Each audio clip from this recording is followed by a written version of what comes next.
Subscribe to our channel and press the bell icon for the latest updates.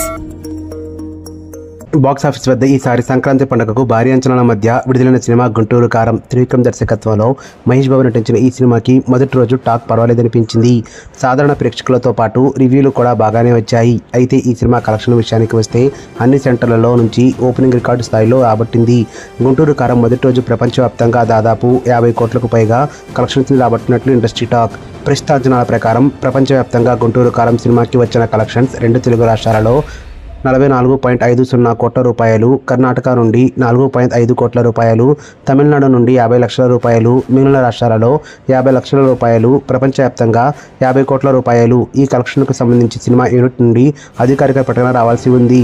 Guntur కారం థియేటర్లో రాకముందు విడుదలైన పాటలు మరియు పోస్టర్స్, ట్రైలర్, టీజర్ సినిమాపై భారీగా అంచనాలు పెంచేశాయి.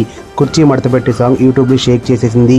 దీంతో ఊహించిన విధంగా ఓపెనింగ్స్ రావడం జరిగాయి. మహేష్ కెరియర్లోనే గుంటూరు కారం అత్యధిక ఓపెనింగ్స్ రాబట్టడం జరిగింది. సర్కారు వారి పాట రిలీజ్ అయ్యి 7.5 గ్యాప్ తర్వాత సినిమా రావడంతో భారీ ఓపెనింగ్స్ వచ్చాయి. మహేష్ బాబుకి జంటగా ఈ సినిమాలో శ్రీలీల, మీనాక్షి చౌదరి నటించారు. ప్రకాష్ రాజ్, రమ్యకృష్ణ, జగపతి బాబు, బ్రహ్మానందం, రఘుబాబు తదితరులు కీలక పాత్రలు చేయడం జరిగింది. సూర్యదేవర నాగవంశీ నిర్మాతగా వ్యవహరించారు. దాదాపు 200 కోట్ల రూపాయలతో ఈ సినిమా తెరకెక్కడం జరిగింది. తల్లి కొడుకు సెంటిమెంట్ నేపథ్యంలో తెరకెక్కింది. మహేష్ తల్లి పాత్రలో రమ్యకృష్ణ నటించింది. ఈ సినిమాలో మహేష్ బాబు డాన్స్ చాలా హైలైట్ అని ఫ్యాన్స్ అంటున్నారు. ఇప్పటి వరకు ఏ సినిమాలో చేయని విధంగా ఈ సినిమాలో మహేష్ స్టెప్స్ వేసినట్లు తెలపడం జరిగింది. న్యూస్ అప్డేట్స్ కోసం బెల్ ఐకాన్ని ప్రెస్ చేయండి. అప్డేట్ రాగానే నోటిఫికేషన్ మీకు అందుతుంది. మర్చిపోకండి.